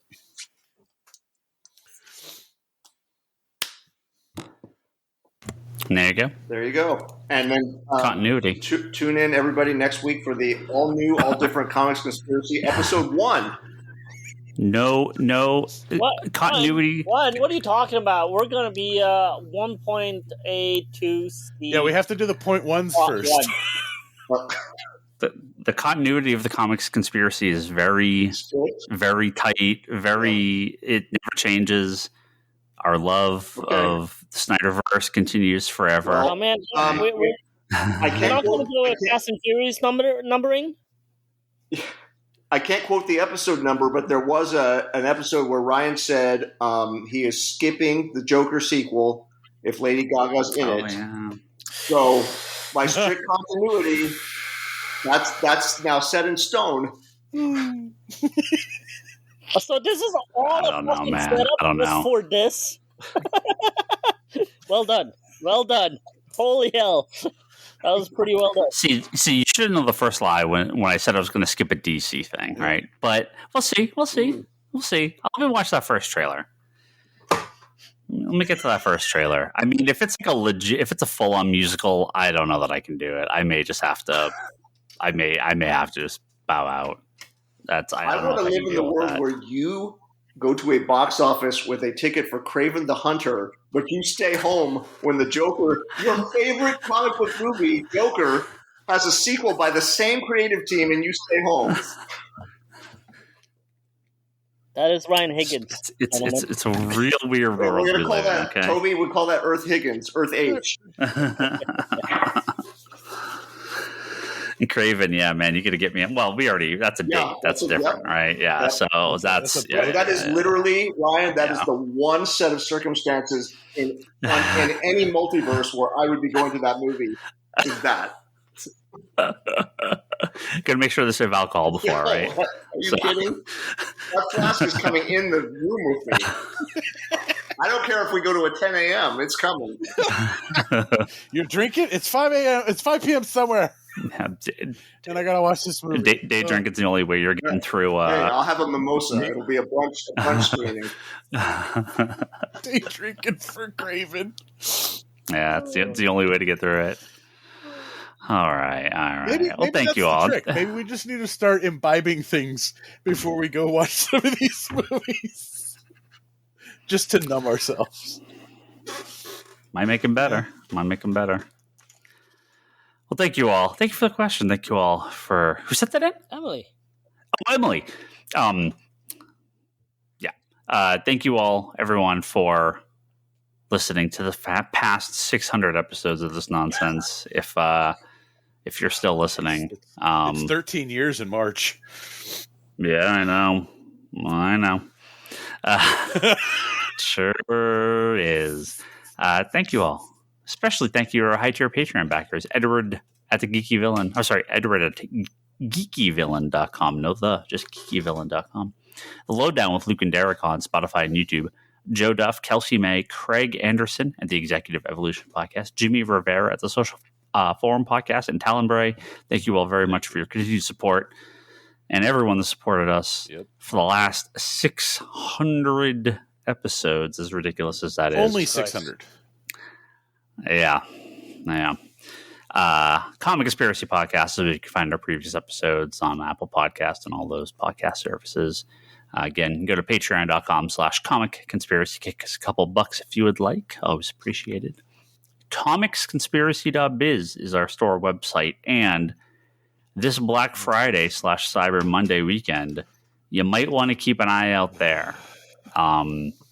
Should be some stuff going up there. Going to do our first little warehouse sale and big online sale. So if you're even if you're local, you can buy online for pickup. So comicsconspiracy.biz. And meanwhileanthology.com, so you can go check out the anthology that myself and Kevin edited and worked on, as well as Brock and Toby and Elaine and Leanne and all sorts of other people involved in this podcast and other people not involved in this podcast. It was for our 30th anniversary for the store as part of that celebration. So go check out, pick up a copy from us or one of the other fine shops that supports us. And Brock's blog, conspiratorbrock.com. You can go watch his videos over there. Our good friend Charlie does the Wanderers in the Fourth Dimension podcast all about Doctor Who. They're going to get real busy soon because we're coming up on the new Doctor Who and the 60th anniversary stuff. Some days I don't believe Charlie still exists. I talked to him the other day. Okay. Yep. About Doctor Who. Kevin's weekly interview series is between the panels at fanbasepress.com, and my wife Leanne has her store at etsy.com/shop/Leanne Hill Art. And you can visit Leanne Hill for all her art over there. She hasn't done any. Oh, she's working on a print now, so she's working on something new. I was going to say, I don't think she's had anything new for a little while, but she has a new print coming up. If you were on Blue Sky, I'm Ryan Higgins. Brock is Brock Sager. Toby is Toby XI. Kevin is that Kevin Sharp. All those same names, except mine's Ryan Higgins Ryan on Twitter, if you're still using that hell site for some reason. I jump on occasionally, but almost never. And Comics Con Store on Twitter as well. That I do post on, but I don't really check it. Oh, I should say, I wonder if I can, I'll do this here, but then maybe I got to edit this into the next episode. I'll do it next episode because we'll have the full announcement of what we're doing and everything like that. But the first two, if you go on eBay, a good friend of ours who works at Lucasfilm hooked us up with some of these Star Wars Life Day variant comic covers, a Phil Noto cover that was done for the Star Wars social media accounts this past Life Day, which was this past weekend. We got a handful of copies that we're going to be giving some away on the podcast. I didn't want to do it on this episode because be doing the movie stuff. So next episode, we're going to do that. We have 2 on eBay right now that are up for auction that are 100% of the proceeds are going to the Heroes Initiative, which is the charity for comic creators that have fallen on hard times. So there's 2 copies up right now. If you search for Star Wars Life Day variant, there's a bunch of them, but you're looking for the one specific. What's the wiki's name? The High Republic. I forget his name. I don't follow enough of the High Republic stuff. Conspiracy on eBay. It's under a store. Yeah. And we got them on there too. On conspiracy.biz, right? No, not a link on this there for the auctions. But these are if you just search on eBay, they'll show up. So if you're a big Star Wars fan, these are very limited covers. These come not from Marvel. These are not sold in stores. These are only promotional items made by Lucasfilm. And again, we got a couple copies that we're giving away. So we're going to do some of the podcast. I have some other. We're going to give some other way. I have some other people I know we're going to reach out to. But then, at least these first 2 are also going on eBay. So there's 2 up right now. So I give, in case one person doesn't win, give multiple people chances to get these. So go check that out. Again, all the proceeds go to the Hero Initiative. So charity, holiday season is the time. So if you're a huge Star Wars fan, or if a big Star Wars fan that wants something pretty rare, go check this out. So I have no idea what these are going to go for. I know they gave away a couple copies on there. I think they gave away 30 of them on their Instagram account. But